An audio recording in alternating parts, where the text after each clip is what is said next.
Bienvenue dans notre exploration du jour. On s'attaque à un sujet qui est peut-être le plus grand mystère de tous, la conscience. Ah oui, rien que ça. Pour nous guider, on a entre les mains un petit livre, mais alors ultra dense, de la collection A Very Short Introduction. Il est de Susan Blackmore et il s'appelle sobrement Consciousness. C'est ça. Et notre mission, c'est de partir un peu à la recherche du grand patron de notre cerveau, ce moi qui semble tout contrôler. Mais on va vite voir que chaque indice qu'on découvre, chaque expérience, nous fait de plus en plus douter qu'il y ait vraiment quelqu'un au volant. C'est exactement ça. On va voir que la science moderne, en fait, en essayant de résoudre ce mystère, nous force à démanteler une par une nos intuitions les plus chères. D'accord. C'est un voyage qui peut être assez déstabilisant, parce que ça remet en question l'idée même qu'on se fait de nous-mêmes. Super. Alors, on plonge dedans. Pour commencer, il faut poser les bases. Les philosophes et les scientifiques parlent du problème difficile. C'est quoi exactement ce fameux problème? Alors, le terme vient du philosophe David Chalmers. Pour faire simple, il distingue deux types de questions. D'accord. Il y a les problèmes faciles. C'est par exemple de comprendre comment le cerveau traite l'information visuelle, comment il apprend, comment il distingue un son d'un autre. Facile, entre guillemets, j'imagine. Évidemment, ils sont très compliqués, mais on sait comment les attaquer avec les outils de la science. Le problème difficile, c'est la question qui reste une fois qu'on a résolu tout ça. Pourquoi est-ce que tous ces processus mécaniques dans nos neurones s'accompagnent d'une expérience? Ah oui. Pourquoi est-ce que ça fait quelque chose de voir du rouge ou de ressentir de la tristesse? Donc, si je comprends bien, les qualia, ce terme qu'on entend souvent, C'est ça. c'est la différence entre un ordinateur qui identifie la longueur d'onde de la couleur rouge et moi qui ressens vraiment l'effet que me fait un champ de coquelicot. C'est ça l'expérience subjective. C'est l'exemple parfait, c'est le ressenti de l'expérience. Et c'est la version moderne du vieux problème corps-esprit de Descartes. Mhm. Lui, il avait proposé une solution radicale, le dualisme. Le corps est une machine physique et l'esprit est une substance complètement différente, non physique. Sauf que ça coince complètement, non? Comment est-ce qu'un esprit immatériel est censé appuyer sur les boutons d'une machine physique comme le cerveau? Exactement, c'est le problème de l'interaction et personne ne l'a jamais résolu. C'est pourquoi la plupart des scientifiques aujourd'hui sont matérialistes.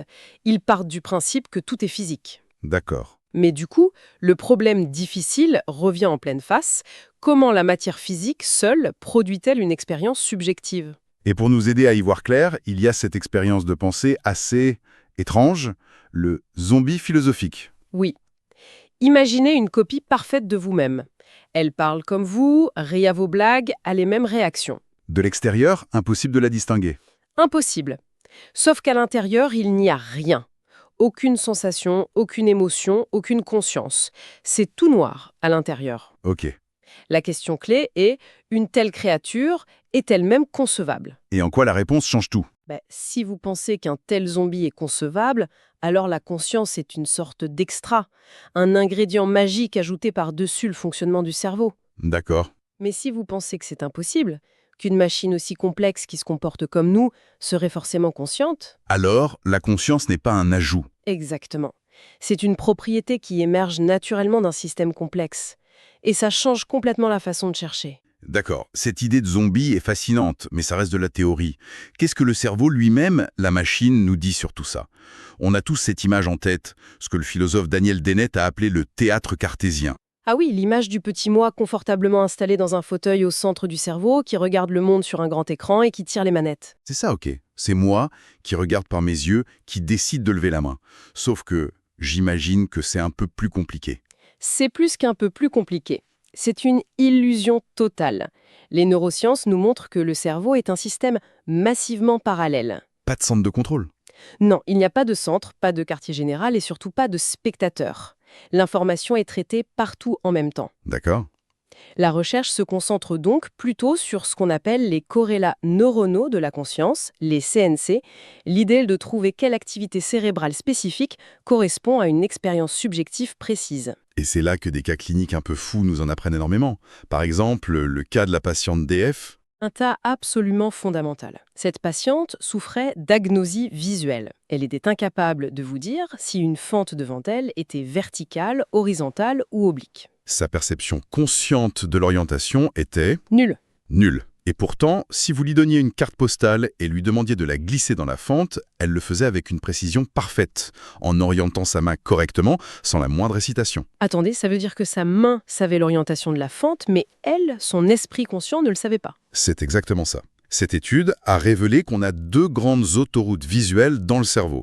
La voie ventrale, celle de la perception consciente, le quoi, Était détruite chez elle. voilà, mais la voie dorsale, celle qui guide l'action, le comment, était intacte. Ce que ça nous apprend, c'est que notre idée « je vois quelque chose, donc j'agis dessus » est... Fausse. C'est ça. On peut agir parfaitement sur des choses qu'on ne voit pas consciemment. C'est incroyable. Et ça me fait penser à cet autre phénomène encore plus étrange, la vision aveugle, le blind sight. C'est le même principe, mais poussé encore plus loin. Des patients dont le cortex visuel primaire est détruit affirment être complètement aveugles dans une partie de leur champ de vision.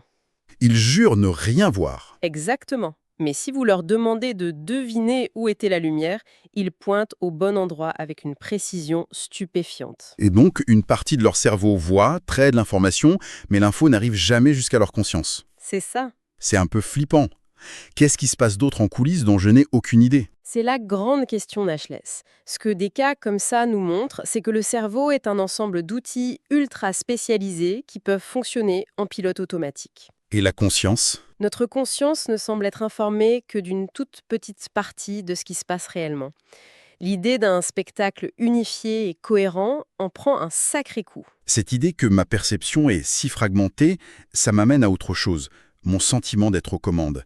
Est-ce que mon libre arbitre, cette certitude que c'est moi qui décide, pourrait aussi être une sorte d'illusion? Vous mettez le doigt sur une des expériences les plus controversées de l'histoire des neurosciences, celle de Benjamin Libet dans les années 80. Oui. Le protocole est simple, il demande à des gens de fléchir le poignet quand ils en ont envie, spontanément, et de noter le moment précis où ils prennent la décision. Pendant ce temps, ils mesurent l'activité de leur cerveau. Et qu'est-ce qu'il a trouvé? Un résultat qui a fait l'effet d'une bombe. Une activité cérébrale spécifique qui prépare le mouvement, le potentiel de préparation, démarrer dans le cerveau environ une demi-seconde avant que la personne n'ait consciemment l'impression de décider d'agir. Pardon, je vous coupe, mais c'est dingue. Une demi-seconde avant, c'est une éternité à l'échelle du cerveau. Mais alors, qui a décidé? Si ce n'est pas moi, ma conscience, c'est qui? C'est la question à 1 million.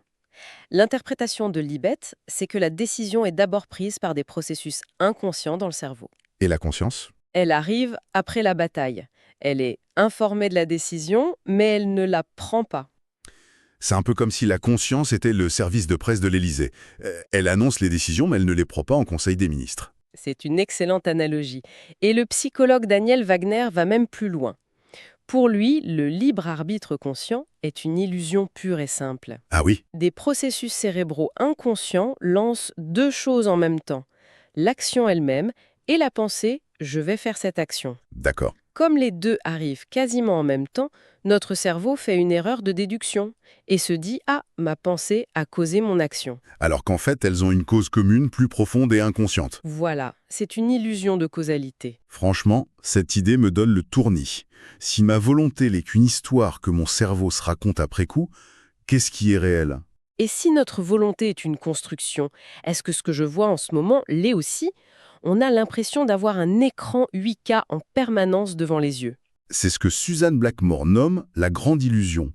Et les expériences sur la cécité au changement sont là pour nous le prouver de manière assez brutale. Ah oui, j'ai vu ça. On vous montre deux photos d'une scène qui alternent rapidement. La seule différence, c'est qu'il manque un moteur sur l'aile d'un avion. C'est un changement énorme. Et pourtant, on ne voit rien pendant des dizaines de secondes. Il faut parfois près d'1 minute aux gens pour le remarquer. Il y a aussi cette expérience incroyable dans la rue. Un type demande son chemin, et pendant qu'il parle, deux ouvriers passent entre eux en portant une grande porte. Et derrière la porte, l'expérimentateur était remplacé par quelqu'un d'autre. Et la moitié des gens ne remarquent absolument rien. C'est fou. Exactement. Et le plus célèbre, c'est la cécité d'inattention, avec l'expérience du gorille invisible. Le fameux gorille. On demande aux gens de compter les passes de basket entre des joueurs en blanc. Pendant ce temps, une personne en costume de gorille traverse la scène, se frappe la poitrine et repart. J'ai vu cette vidéo et je fais partie des gens qui n'ont rien vu. C'est humiliant et fascinant à la fois. Quand on me l'a dit, j'ai cru à une blague. Et vous n'êtes pas le seul. Près de la moitié des gens ne le voient pas. Ce que tout cela signifie est radical. Contrairement à notre intuition, nous n'avons pas une image riche et détaillée du monde dans notre tête. Le cerveau ne construit pas de copie du monde. Non! Il capture l'essentiel, l'idée générale d'une scène, the gist, comme on dit en anglais. Pour les détails, il ne les stocke pas. Il va simplement les chercher dans le monde extérieur, avec nos yeux, quand il en a besoin. Donc la richesse de mon expérience visuelle n'est pas dans ma tête, elle est simplement dehors, disponible à la demande. Précisément. La richesse est une illusion créée par notre accès instantané au monde. Le cerveau est bien plus paresseux et efficace qu'on ne l'imagine. Il ne construit que le strict minimum, quoi. D'accord. Récapitulons. S'il n'y a pas de théâtre central, pas de pilote aux commandes, si ma volonté est une histoire racontée après coup, et si ma perception est une illusion, ça nous amène à la question ultime. Il reste quoi? Qui suis-je dans toute cette histoire? C'est le sommet de la montagne. Et pour l'explorer, on peut opposer deux grandes idées. D'un côté, la théorie de l'ego, notre vision par défaut. Il existe un moi central, unifié, qui dure dans le temps. C'est ça. Et de l'autre, la théorie du faisceau, qu'on trouve chez le philosophe David Hume ou dans le bouddhisme. Et ça, c'est quoi? C'est l'idée qu'il n'y a pas d'entité centrale. Le moi n'est qu'une succession rapide de pensées, de sensations, de souvenirs, comme les images d'un film qui crée l'illusion du mouvement. Et là encore, la neurologie nous offre des cas incroyables avec les patients au cerveau divisé, les split brain. Oui, des patients dont on a sectionné le corps calleux, le pont qui relie les deux hémisphères du cerveau. Ça permet de présenter des informations à un seul hémisphère à la fois. Et les résultats sont déroutants. Racontez-nous cette expérience célèbre avec les images. On montre une image de pelle à l'hémisphère droit seul et une image de patte de poulet à l'hémisphère gauche. On demande ensuite aux patients de choisir des images qui correspondent. D'accord. Sa main gauche, contrôlée par l'hémisphère droit, choisit une pelle à neige. Logique. Sa main droite, contrôlée par le gauche, choisit un poulet. Logique aussi. Mais le plus fascinant, c'est quand on lui demande d'expliquer ses choix. Et il faut savoir que c'est l'hémisphère gauche qui gère le langage, c'est ça, non? Exactement. Donc l'hémisphère gauche sait pourquoi la main droite a choisi le poulet. Mais il n'a aucune idée de pourquoi la main gauche a choisi une pelle. Et qu'est-ce qu'il fait? Il ne dit pas « je ne sais pas ». Il invente une histoire plausible. Il dit « ah, c'est simple. Le poulet va avec la patte de poulet et la pelle, c'est pour nettoyer le poulailler. » Donc, l'hémisphère gauche est une sorte de mythomane qui invente des scénarios pour que tout ait l'air cohérent. Et on a tous ça en nous. Le chercheur Michael Gazzaniga l'a appelé l'interpréteur. C'est un mécanisme qui crée des récits pour donner du sens à nos actions, même quand il en ignore les véritables causes. Et la question vertigineuse que ça soulève, c'est notre propre sentiment d'être un moi unifié et cohérent n'est-il pas simplement le résultat de cet interpréteur qui tourne en permanence en nous racontant une belle histoire sur nous-mêmes? C'est une conclusion pour le moins déstabilisante. On a commencé en cherchant l'essence de notre expérience et on termine en se demandant si le soi qui fait cette expérience existe vraiment. En un sens, oui. La science semble nous dire que notre conscience est une sorte de modèle du monde. Une construction utile, mais peut-être fondamentalement une illusion. Et si on prend un peu de recul, la pensée finale que propose Suzanne Blackmore n'est pas forcément sombre ou nihiliste, au contraire. Ah bon? Si le soi et la conscience sont des constructions, des illusions fabriquées par le cerveau, alors une porte s'ouvre. On peut se demander, est-il possible de voir à travers ces illusions? Comme le font certaines pratiques, par exemple la méditation. Précisément. Des pratiques millénaires visent exactement à ça. Examiner la nature de la conscience, non pas de l'extérieur avec des électrodes, mais de l'intérieur par l'introspection. D'accord. La question n'est alors plus seulement « qu'est-ce que la conscience ?», mais elle devient « comprendre que tout cela est une construction peut-il fondamentalement changer mon expérience d'être conscient ?» Et là, la quête scientifique rejoint une exploration qui peut devenir profondément personnelle. Exactement. C'est peut-être ça le vrai voyage.